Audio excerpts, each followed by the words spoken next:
Bibi and the Israeli hard-right government has a mandate. I got to be careful the way I say this. They're going to try to ethnically cleanse Gaza. Yep. I mean, I don't use that term lightly, okay? They're talking about basically removing 2.5 million people from there, okay? This is the closest thing to the Holocaust that any of us have lived through. There are some serious questions here, Patrick, and let me tell you, my pattern recognition over the last 5 years has become pretty sharp.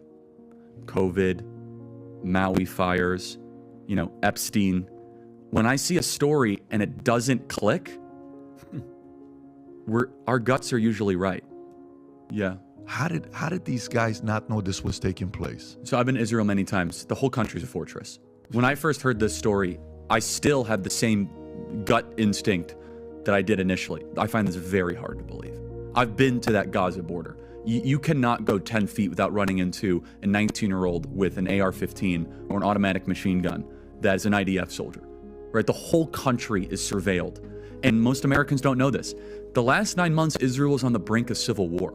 It's not an exaggeration. This judicial stuff, there were hundreds of thousands of Israelis taking to the streets because Bibi Netanyahu is basically redefining the Israeli constitution. That's not an exaggeration, right? He said the judicial branch has too much power.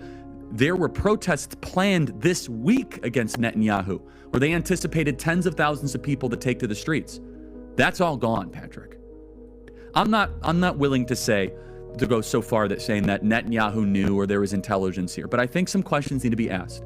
Was there a stand down order? Was there a stand down order? 6 hours? I don't believe it. When I took a helicopter ride from Jerusalem to the Gaza border, it's 45 minutes. 6 hours. Did somebody in the government say stand down? That is a legitimate non-conspiracy question. The whole country is the IDF. The whole country is. Yeah.